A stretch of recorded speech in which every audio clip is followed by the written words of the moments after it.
La plupart des femmes que j'accompagne veulent plus de liberté, plus de temps avec leurs enfants, plus de voyages. Et en fait, elles partent du principe que l'entrepreneuriat va leur apporter tout ça. Pourquoi? Parce qu'elles se disent, l'argent, ça va me permettre de générer de l'argent.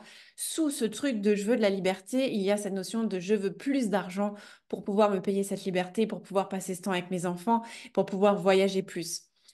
Donc, dans cette vidéo, ce que je te propose, c'est trois conseils argent pour les entrepreneuses. Je m'appelle Léa, je suis coach business, j'accompagne des entrepreneuses via la stratégie et l'intuition. Et aujourd'hui, je reçois Anna, qui a été une de mes coachées, la Georgette sur Instagram. Et son taf à elle, c'est de te faire kiffer l'argent. Parler d'argent pour elle, c'est la base. Et c'est maintenant. Anna, bienvenue. Je suis très heureuse de te recevoir aujourd'hui parce que avec toi, on parle d'argent. C'est ton domaine d'expertise. Anna, est-ce que tu peux te présenter et nous dire de quoi tu vas nous parler aujourd'hui? Ça marche. Donc, bonjour tout le monde, je m'appelle Anna, je suis formatrice professionnelle et oui, je parle d'argent. J'aide les femmes, essentiellement les femmes, à passer de l'angoisse financière à l'assurance financière. Et aujourd'hui, on va s'intéresser à celles qui souhaitent du coup se lancer dans l'entrepreneuriat ou qui sont déjà entrepreneurs. Et je vais vous donner les trois tips au niveau argent pour votre situation. Comment est-ce que tu en es arrivée à te dire j'ai envie d'aider des femmes à faciliter leur relation à l'argent et à finalement devenir des pros de l'argent, quoi. Je veux dire, arrêtons de nous mettre la tête. J'aime bien ton truc, c'est d'autruche à Beyoncé de tes finances, c'est ça, hein? Ouais, c'est Ouais. ça, de Comment passer est-ce que de tu en l'autre. es venue à faire ça? En fait, moi, j'ai un parcours bancaire. Donc, j'ai un master en gestion de patrimoine et j'ai travaillé 10 ans dans le secteur de la banque. Et mon job, c'était de conseiller les gens sur le développement de leur patrimoine. Donc, je donnais des conseils sur la fiscalité, sur les placements, comment gagner plus d'argent, quoi, avec ce qu'on a. Et je me suis rendu compte que dès qu'on parlait de prise de risque, Hmm. bourse, de choses assez sexy pour moi et qui permettaient justement de vraiment développer le patrimoine. En fait, j'avais en face que le même type de personnes, c'est-à-dire des hommes qui avaient déjà de l'argent et qui avaient une certaine aisance et éducation financière. Et moi, je me suis dit, déjà, je comprenais pas pourquoi j'avais pas de femmes. Je comprenais pas même à titre personnel dans mon cercle d'amis. Dès que la conversation passait sur les taux, les crédits, la crypto-monnaie, la bourse, et ben, je parlais Il de n'y avait ça plus avec personne. je parlais avec mes amis, mes potes, mais toutes les copines, elles se mettaient à l'écart. Et quand je leur disais, bah, viens, on en parle. La phrase qui me choquait et qui me hérissait le poil, c'était non, c'est pas fait pour moi. Et ça me hérissait le poil parce que je sais très bien que dans le monde dans lequel on vit, si on a des ambitions, des projets, des choses qu'on veut réaliser, ben, on a besoin d'argent et on a besoin de savoir comment le gérer. Mhm. Donc voilà, donc moi quand je voyais mes copines qui me disaient c'est pas fait pour moi, j'étais là, mais en fait si c'est totalement fait pour toi et voilà, et j'avais envie de parler à toutes ces femmes-là pour rendre ce qui paraît un peu opaque et nébuleux beaucoup plus accessible, beaucoup plus sexy, beaucoup Mhm. plus fun, pour qu'elles se Carrément. disent ok, bah, c'est fait pour moi aussi. On est bien Voilà. d'accord que quand on entreprend, c'est souvent parce qu'on a envie de plus de liberté. Plus de liberté, ça passe aussi par l'argent. On veut voyager plus, ça passe aussi par l'argent. On veut plus de clients, ça veut dire aussi accueillir plus d'argent. Donc aujourd'hui, avec toi, tu vas nous donner trois conseils argent pour les entrepreneuses. Quel serait ton premier conseil? Mon premier conseil, ça serait déjà de connaître ses chiffres. Ça Mhm. paraît un peu basique, mais comme tu as dit, on se lance dans l'entrepreneuriat parce qu'on veut plus. Mais est-ce qu'on a chiffré ce plus-là? Parce qu'on va devoir parler d'argent, donc il faut savoir d'où on part, il faut savoir qu'est-ce qu'on veut. Et pour moi, je conseille d'avoir deux chiffres en tête. Le premier, c'est ce que j'appelle le revenu minimum pour une vie paisible. Et j'aime bien Ok. ce terme pour une vie paisible parce que le but de l'entrepreneuriat, c'est pas non plus de survivre. Ouais. Donc, c'est quel est ce montant qu'il faut que je touche tous les mois ou de manière annuelle pour pouvoir me permettre d'accéder à cette vie que je souhaite en fait. Ok. Est-ce que dans la vie paisible, t'entends loisirs, resto, ce genre de choses aussi? C'est ça. En fait, c'est Ok. aujourd'hui de quoi j'ai besoin pour être bien.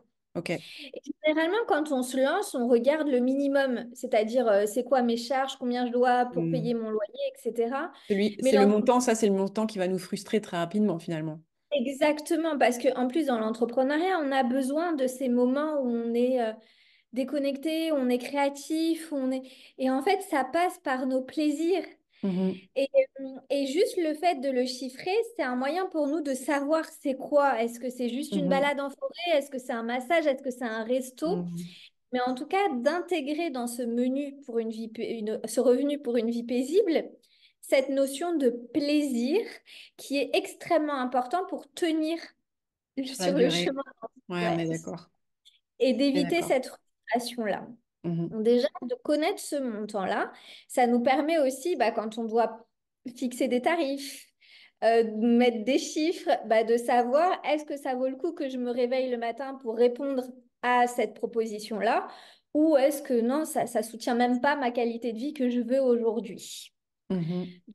Il y a ce premier montant-là et le deuxième montant qu'il faut calculer, c'est le revenu pour une vie idéale, justement, Oh pour yeah. pouvoir tous ces voyages qu'on veut faire, pour pouvoir kiffer sa life, parce que le but d'une entreprise, ça reste quand même de générer du cash. Et puis c'est On est trop d'accord. bien de faire de Oui, oui, l'argent. on est bien Voilà. d'accord.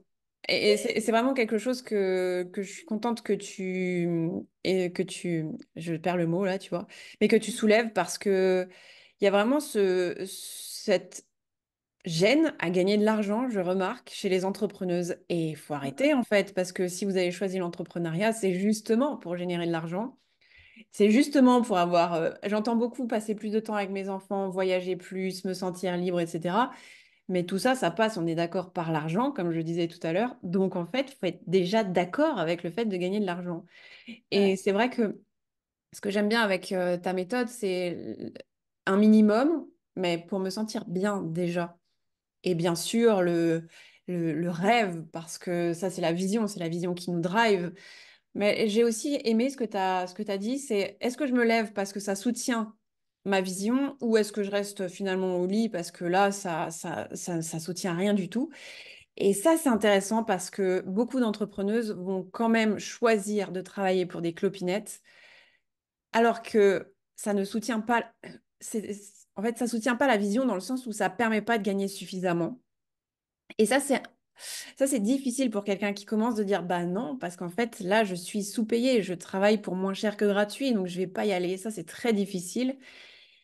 Mais dites-vous que quand vous faites ça, vous perdez un temps énorme sur j'avance vers ce qui va me permettre de gagner beaucoup plus.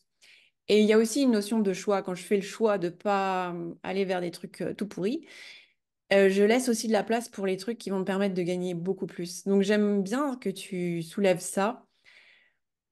Parce que quand on démarre dans l'entrepreneuriat, on n'a pas cette logique-là. On va accepter tout ce qui se présente à nos détriments. Mm. Mais en Mm. fait, et c'est pour ça que connaître ces chiffres, ça nous permet de faire ces choix conscients. Après Mhm. qu'on accepte ou pas, voilà. Mais au Mhm. moins d'être conscient de se dire, OK, je me lève aujourd'hui, je quitte ma famille, je quitte, enfin voilà, j'aurais pu faire autre chose, mais je décide d'y aller quand même. Alors ça peut être pour d'autres raisons que de l'argent, ça peut être de l'expérience, etc. Mais je ne suis pas payée à ma valeur. Mhm. C'est de repositionner, comme tu dis, ce choix, cet engagement qu'on prend et cette prise de responsabilité, en fait. Ok, bah j'y vais, mais j'assume que voilà, c'est pas pour ce que je vaux, donc j'ai forcément quelque chose d'autre à y gagner derrière. Mhm. Oui, Et voilà. j'aime Et bien que tu... Ouais. C'est ouais. Et important ce de dire ça. J'ai quelque chose à y gagner. Quand même. ouais, J'ai quand même quelque chose c'est à ça. gagner. C'est Mhm. ça. Et ce revenu pour une vie idéale, c'est justement pour ça parce que ça donne du sens derrière. Mhm. Oui, on veut plus de voyages, oui, on veut plus de temps avec nos enfants, oui, on veut... Ok, mais ça coûte combien? Parce que ça a forcément un Mhm. prix. Ouais. Et en fait, psychologiquement, le fait de mettre un chiffre derrière, ok, bah, je veux voyager tant de temps par tous les ans, et ben mon budget voyage, ça doit être de ça.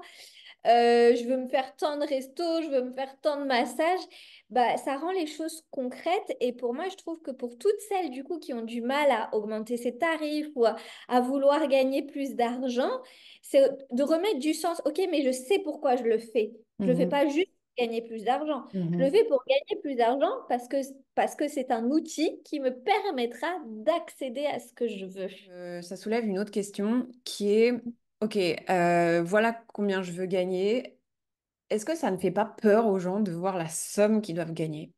Peut-être.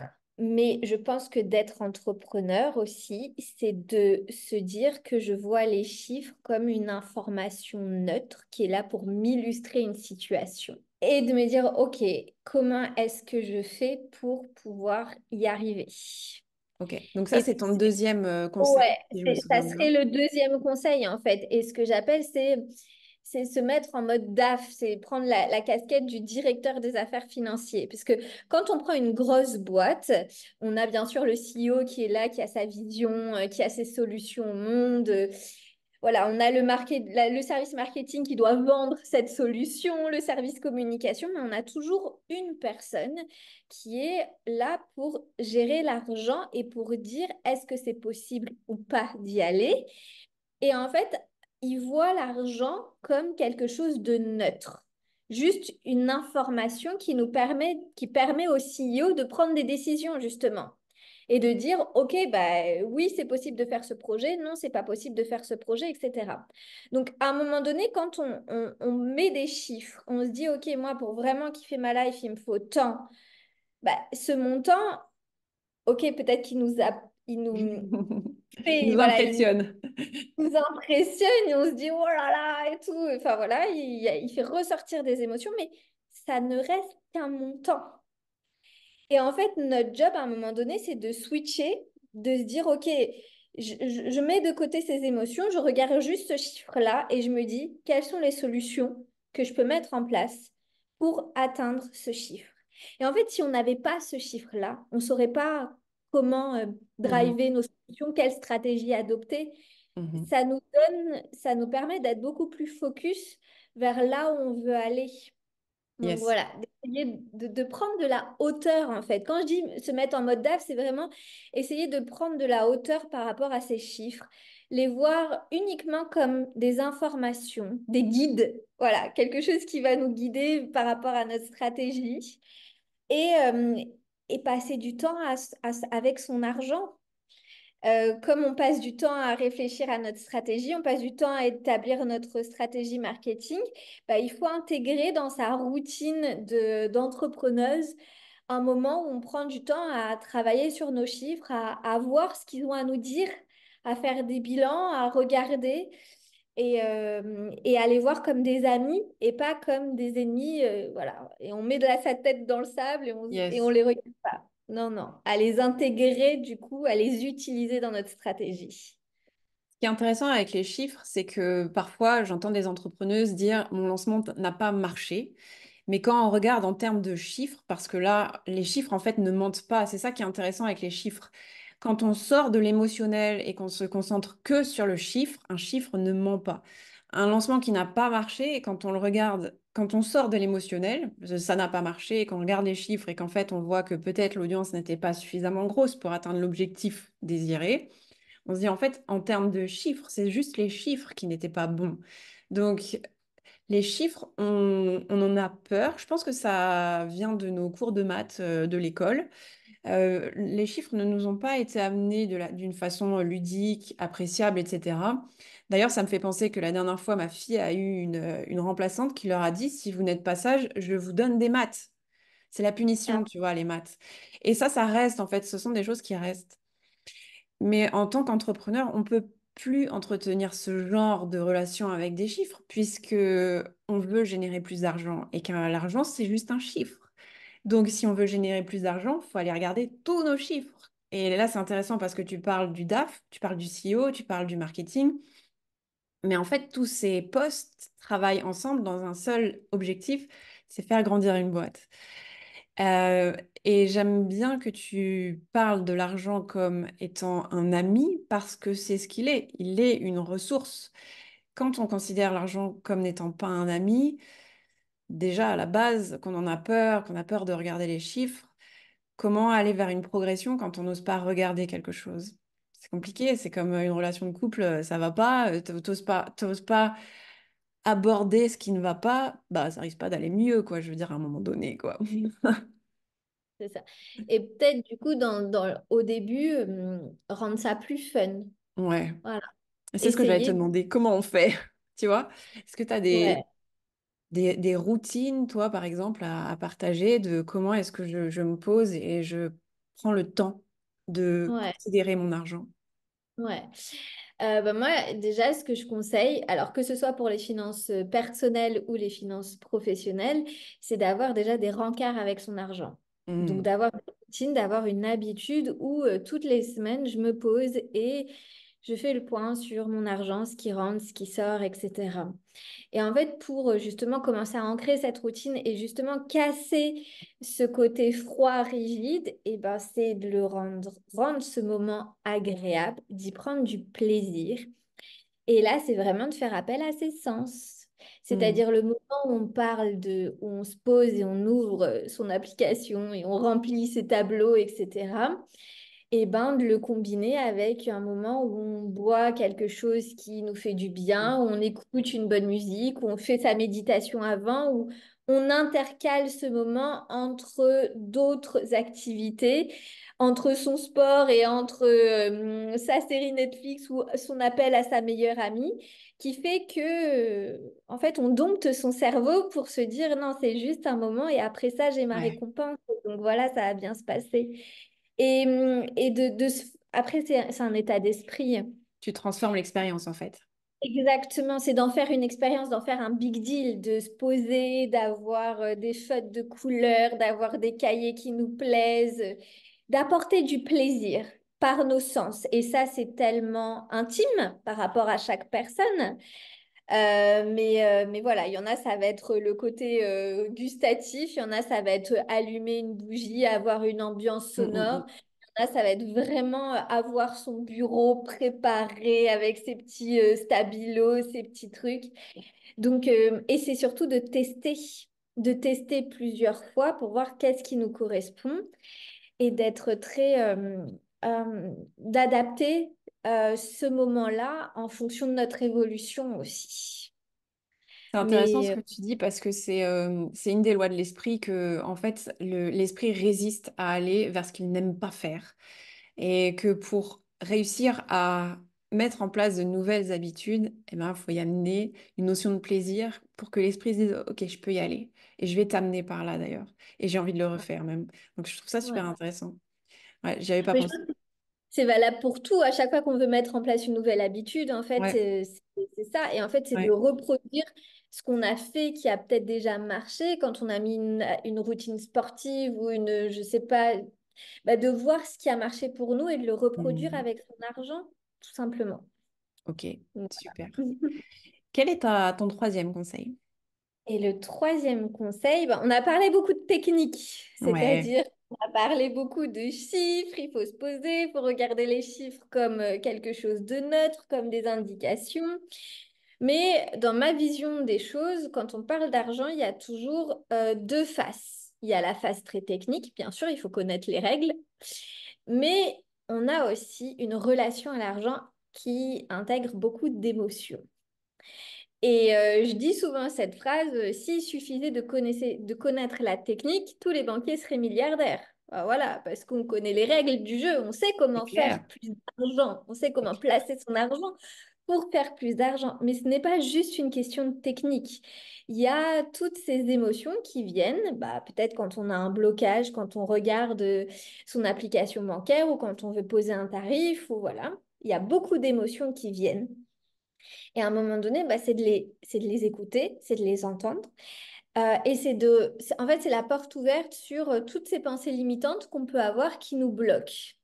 Et en fait, pour moi, mon troisième conseil, c'est vraiment de voir chaque situation où on est confronté à l'argent, où on est bloqué, où on ressent un blocage, que ce soit de poser un tarif, que ce soit d'appliquer mon premier conseil, de mettre en place son revenu pour une vie idéale. Si vous n'arrivez pas à le faire, en fait, toutes les situations de blocage, de les prendre comme une occasion de travailler sur sa relation à l'argent et de se poser la question, OK, pourquoi est-ce que j'arrive pas à y aller?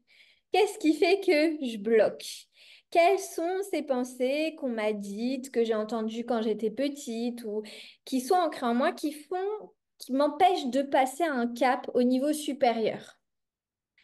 Et voilà, et c'est vraiment d'intégrer cette notion de ma relation à l'argent se travaille tout le temps, passe aussi par l'émotionnel, et il faut que j'y sois à l'écoute pour pouvoir la faire progresser. Je pense que c'est un des plus gros challenges de l'entrepreneuse finalement. Mm. C'est sa relation à l'argent. C'est quelque chose que je remarque dans l'accompagnement, mais c'est aussi quelque chose que je remarque pour moi parce que ça fait depuis 2010 que j'entreprends. Et ce que je remarque, c'est que chaque étape, chaque nouvelle étape en termes de chiffre d'affaires, vient réveiller quelque chose chez moi. Et en fait, c'est sans fin. Je veux dire, c'est pas tu travailles ta relation à l'argent et t'es tranquille à vie. C'est vraiment à chaque étape. Donc Ouais. c'est intéressant et c'est quelque chose qui revient très souvent dans le travail que je fais avec les entrepreneuses, c'est l'argent, l'argent, l'argent. Je sens que j'ai des blocages en lien avec l'argent. Qu'est-ce que tu aurais comme conseil à donner pour ces personnes qui disent j'ai un blocage avec l'argent? Mais je trouve, moi, que c'est dur. Et c'est pareil, moi, c'est pareil que toi. Depuis que je me suis lancée dans l'entrepreneuriat, pourtant, la technique, je maîtrise, je sais comment Mhm. il faut faire pour gagner de l'argent. Mais c'est cette période où j'ai le plus grandi et travaillé sur ma relation à l'argent. Et je trouve que ça a été compliqué pour moi au début de mettre le doigt sur le blocage. Parce que pour moi, Mhm. mettre le doigt sur le blocage, c'est mettre le doigt sur cette pensée limitante qui fait que tu n'arrives pas à passer ce cap. Ce qui a marché pour moi, c'est déjà énormément de bienveillance Mhm. vis-à-vis de moi. Complètement, ouais. Déjà, dans un premier temps, c'est beaucoup de bienveillance et c'est d'apaiser ce... Parce que des fois, c'est parce qu'on n'arrive pas à faire un lancement, on touche pas le chiffre d'affaires qu'on veut, c'est lié à l'argent, quoi. Donc, bienveillance, c'est aussi le fait de maîtriser mes chiffres. Moi, ça me permet de relativiser la situation et de me dire, OK, respire en fait. C'est pas parce que ça s'est pas passé comme tu veux en fait, de C'est calmer foiré. l'esprit, Mhm. que c'est foiré, etc. Donc déjà, beaucoup de bienveillance. Et deux, en fait, c'est de prendre le temps d'écouter ces émotions-là et de tirer les fils. Quand je disais, il faut se mettre en mode DAF, il faut avoir un moment où on parle d'argent et on se pose et on regarde ces chiffres. Ça peut être regarder ces chiffres d'un point de vue technique, mais ça peut être aussi réfléchir à cette situation-là. Pourquoi je me suis sentie, et juste journaler en fait, pourquoi Mhm. je me suis sentie comme ça. Mhm. Quelle émotion j'ai ressentie? Juste le fait de mettre des mots sur une émotion. Pourquoi est-ce que je pense ça? Qu'est-ce qui fait peut-être que je pense ça? Et en fait, en tirant les fils comme ça, d'arriver à trouver justement et mettre le doigt sur ce blocage. Et pour moi, dès le moment où on a mis le doigt sur ce blocage, ensuite, bah, c'est tout bénef, on sait sur quoi il faut qu'on bosse. Mhm. Mhm. Alors, ça peut prendre plus ou moins de temps, mais on sait. On sait, est-ce que c'est parce qu'on pense que l'argent rend arrogant? Est-ce qu'on sait que parce que on pense qu'il faut travailler dur pour gagner de l'argent?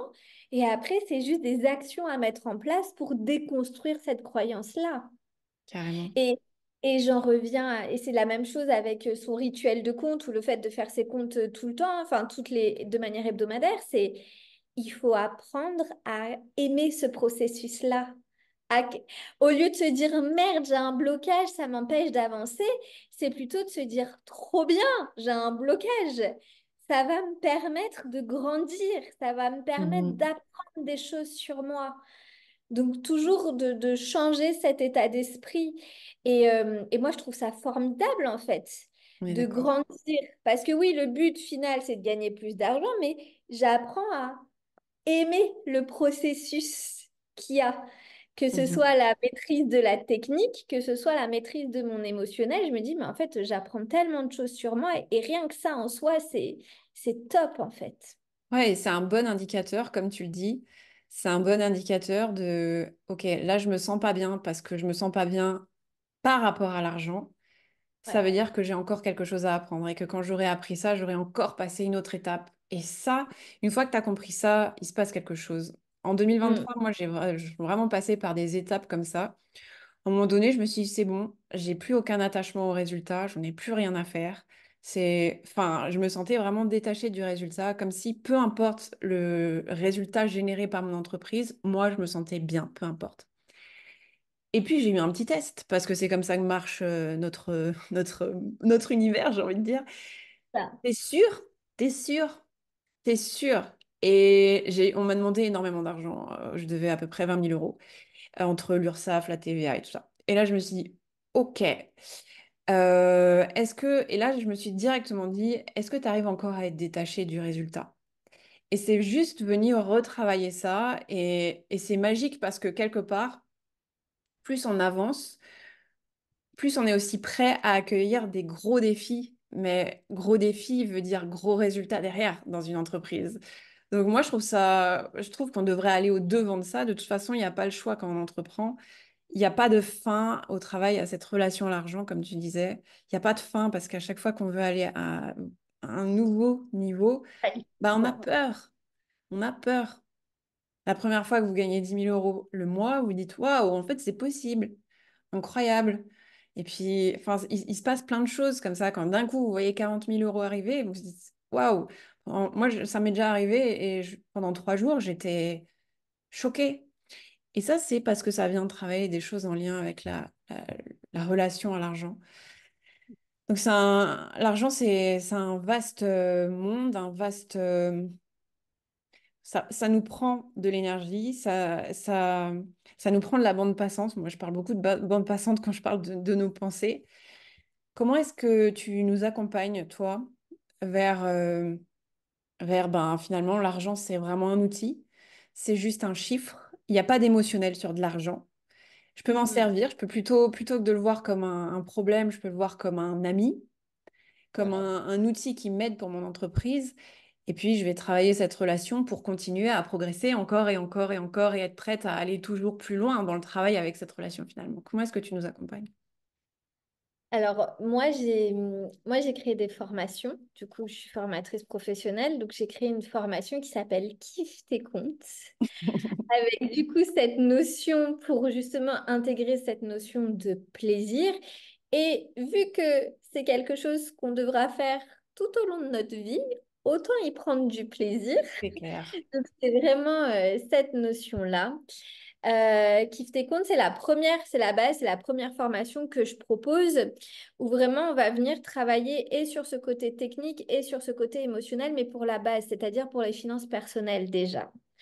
Et en fait, pour moi, il y a plusieurs piliers dans la maîtrise de l'argent. Il y a comment est-ce que je dépense mon argent, parce qu'au final, on pense que tout le monde sait dépenser, il suffit de sortir sa carte bleue, mais c'est réellement une compétence qui s'apprend. Mhm, Et bien dépenser, j'irai même plus loin, bien dépenser, ça se cultive au mhm. final.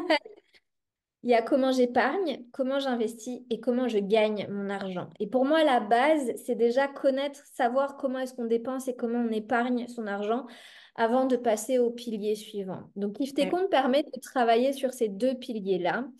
Et en fait, pour moi, une fois qu'on rentre dans mon univers, donc dans mes formations, après, on peut débloquer différentes d'autres formations qui travaillent, qui permettent de travailler sur ces autres Ok, piliers-là. Voilà. ok, Donc, intéressant. voilà, donc Kiffe tes comptes pour l'instant va être un peu en stand-by parce que j'attends un heureux événement et je reviens en octobre 2024. La prochaine session Ok. revient en octobre 2024. Donc En voilà. Et puis attendant, tu proposes du contenu sur les réseaux, j'ai vu. en attendant, sur les réseaux, j'ai des formations offertes pour celles qui veulent Hmm. déjà sortir du découvert. Il y a l'accès à ma money letter où on parle Hmm. d'argent. Et donc voilà, et sur les réseaux, je propose constamment du contenu avec vraiment ma marque de fabrique, c'est travailler sa relation à l'argent et c'est ces deux piliers-là. C'est et la technique, oui, des choses très techniques. Et j'aimais bien, enfin, je rebondis sur ce que tu disais, en fait, c'est plus on va passer de cap, plus on va générer plus de revenus, et bah, plus il faut progresser sur ces deux paliers en même temps. La technique, parce que, OK, gagner plus d'argent, ça a des impacts. Ça a des Mhm. impacts au niveau des impôts, ça a des impacts au niveau Oui. De voilà, l'URSSAF. de l'URSSAF, de sa compta, mais aussi Oui. de comment je place mon argent à un moment donné. Bah Donc, oui. voilà. Et ça a des impacts aussi émotionnels. Comment je réagis vis-à-vis à ça? Cet esprit de manque qui, au final, revient à chaque fois, à chaque pilier. Donc, moi, c'est vraiment la base, c'est toujours et constamment de travailler en synergie sur ces deux piliers-là, le pilier technique et le pilier émotionnel. Pour moi, travailler sa relation à l'argent, c'est venir travailler sur ces deux piliers-là. Yes, on est bien Donc, d'accord. Et j'aimerais préciser que tu as une approche qui fait du bien parce que bah, tu es très cash. Enfin, tu t'y vas pas par. Enfin, c'est simple, quoi. Tu es vraiment là pour. Je cherche le mot pour simplifier. Ouais, simplifier tout. Parce que, en fait, ce qui fait peur avec les chiffres, c'est que quand on va voir un banquier, quand le langage n'est pas forcément accessible quand on n'a pas le vocabulaire qui va avec. Et toi, tu viens de nous apprendre à parler ce langage-là, parler le langage de l'argent, parce que c'est un autre vocabulaire. Ce qui est intéressant, c'est que vocabulaire égale aussi connexion neuronale, etc. Donc, ça veut dire qu'on vient apprendre quelque chose d'autre, on vient aussi créer de nouvelles connexions neuronales, on vient créer de nouvelles habitudes, on vient créer une nouvelle compétence avec toi.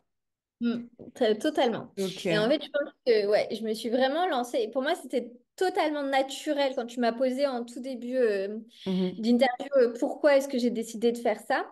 Parce que je me suis rendu compte que, enfin, pour moi, parler d'argent, parler de placement, enfin, je kiffe faire ça. Et c'est facile pour moi. J'arrive à rendre des choses qui peuvent paraître complexes, genre la rotation cyclique des marchés boursiers. Pour moi, Ouais. j'adore ça et j'adore le transmettre de manière beaucoup plus simple. Ok. Donc, c'est vraiment là où je suis bonne, vraiment. Oui, oui, oui, Donc, je voilà, sais que c'est ton domaine d'expertise. Merci c'est beaucoup, ça. Anna. Et à toi qui nous regarde, prends en considération ces trois conseils. Ce sont des Mm. conseils simples, pas toujours faciles à mettre en place. Les deux premiers sont des conseils techniques, mais qui sont impactés par le troisième, puisque effectivement la relation à l'argent va venir jouer sur ces deux premiers piliers. Cependant, quand tu veux aller quelque part en voyage, tu réserves un avion qui part et qui décolle d'un certain point, c'est là où tu es maintenant, pour arriver à ta destination, c'est là où tu veux arriver toi avec ton business. Et tu sais exact, enfin, il y a un point de chute et ce chiffre, ce premier chiffre que tu nous partages dans ton premier conseil, c'est ton point de chute. Donc, on a besoin de ce point de chute. Les chiffres, ce sont juste des chiffres. Sortons de l'émotionnel juste pour poser un chiffre. Et après, va voir du côté de l'émotionnel et va travailler cet émotionnel. Aide-toi du contenu de Anna qui partage des choses sur les réseaux. Anna, on te souhaite une belle fin de grossesse. Merci, merci beaucoup d'avoir partagé ces conseils avec moi et avec les personnes qui nous regarderont. Et je te souhaite une belle, ouais, une belle suite. Merci beaucoup et bon courage à tous. Et franchement, kiffez faire ça, quoi. Prenez du Ouais, plaisir à parler d'argent. ouais. L'argent, Mm. on peut pas passer à côté. Donc, autant en faire quelque chose de chouette. Exactement, exactement. Ok, merci. À très bientôt. Ciao. À bientôt.